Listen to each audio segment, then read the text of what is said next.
12 जून 2025 Ahmedabad airport से उड़ान भरते ही चंद सेकंड्स में एक यात्री विमान जमीन पर गिर पड़ा। 240 से ज्यादा जिंदगियां एक झटके में खत्म हो गईं।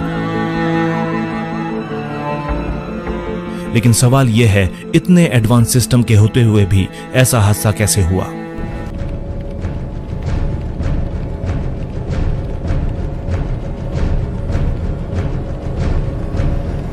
एक उड़ान जिसने उड़ान तो भरी लेकिन जमीन कभी नहीं देखी। टेक ऑफ के 60 सेकंड बाद कुछ ऐसा हुआ जिसकी किसी ने कल्पना नहीं की थी।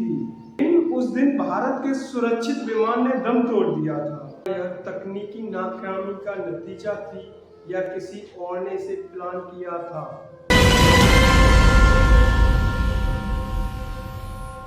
12 जून 2025 अहमदाबाद की एक आम सुबह, लेकिन एक उड़ान थी जो कभी लैंड नहीं हुई। एयर इंडिया फ्लाइट 171 एक बोइंग 7887 ड्रीम लाइनर लंदन के लिए रवाना होने वाली थी। 242 यात्रियों से भरी ये फ्लाइट टेक ऑफ करती है अहमदाबाद एयरपोर्ट से सुबह 8:12 पर। सब कुछ सामान्य था, मगर फिर टेक ऑफ के चंद सेकंड बाद ही विमान सिर्फ 625 फीट की ऊंचाई पर था और अचानक दोनों इंजन फेल हो गए।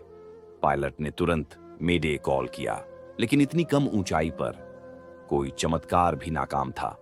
8:30 विमान सीधा बीजी मेडिकल कॉलेज के हॉस्टल और कैंटीन एरिया पर गिर पड़ा। धमाका, आग और फिर बस सन्नाटा। इस हादसे में 242 यात्री, 12 क्रू मेंबर्स और 20 से ज्यादा ग्राउंड पर मौजूद लोग, 274 जिंदगियां एक पल में खत्म हो गईं। किसी के हाथ में पासपोर्ट था, कोई मां अपने बच्चे के साथ थी, किसी की मंजिल लंदन थी, पर अब सब राख में बदल गए। पर उस राख के ढेर में एक धड़कती सांस मिली। विश्वश रमेश, सीट 11A, पूरे विमान में एकमात्र जीवित इंसान। उनका शरीर जला हुआ था, लेकिन उनकी आंखों में जिंदगी बाकी थी। जब विमान गिरा, मुझे कुछ भी याद नहीं, बस आंखें खुली तो मैं मलबे में दबा हुआ था, उन्होंने कहा। और जमीन पर एक 14 साल का लड़का जो हॉस्टल में सो रहा था, उसे कभी नींद से जागने का मौका नहीं मिला। एक चाय वाला हर सुबह 8 बजे स्टॉल लगाता था, लेकिन उस दिन 5 मिनट लेट हुआ और शायद उसी देरी ने उसकी जान बचा ली। डीजीसीए और एआईबी की टीमें जांच में जुट गईं। ब्लैक बॉक्स मिला, उसमें पायलट की आखिरी आवाज रिकॉर्ड थी। Both engines lost, we are going down. क्या यह सिर्फ एक इंजन फेल्योर था या किसी ने जानबूझकर किया सैबोटाज? विशेषज्ञ कहते हैं दोनों इंजन का एक साथ फेल होना लगभग असंभव है। क्या ईंधन में मिलावट थी? क्या यह आतंकवादी हमला था या कोई अंदरूनी गलती? आज भी जवाब अधूरे हैं, पर दर्द पूरा है। देश भर में शोक फैल गया। प्रधानमंत्री मोदी ने कहा, यह सिर्फ विमान हादसा नहीं, यह एक राष्ट्रीय आपदा है। यूके, पुर्तगाल, कनाडा, हर देश ने संवेदना प्रकट की। टाटा समूह ने 1 करोड़ रुपए की मदद का ऐलान किया और इस हादसे ने भारत की एविएशन इंडस्ट्री को हिला दिया। सबसे आधुनिक माने जाने वाले विमान बोइंग 787 अब सवालों के घेरे में है।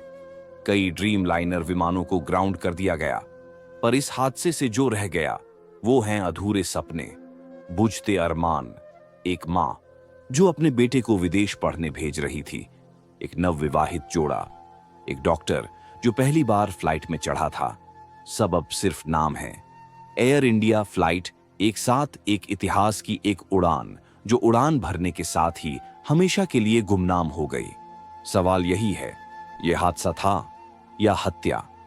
दुनिया को दिखाने के लिए कोई हादसा तो नहीं, लेकिन असली वजह आज भी छिपी हुई है, जिसका सच आसमान में घूम रहा है। इस वारदात का सच जानते हैं तो हमें कमेंट सेक्शन में टाइप करके बता दें, और चैनल पे नए हो तो चैनल को सब्सक्राइब कर लीजिए। ये तो आपके लिए फ्री है, लेकिन दोस्तों इससे बहुत बड़ी हेल्प होती है।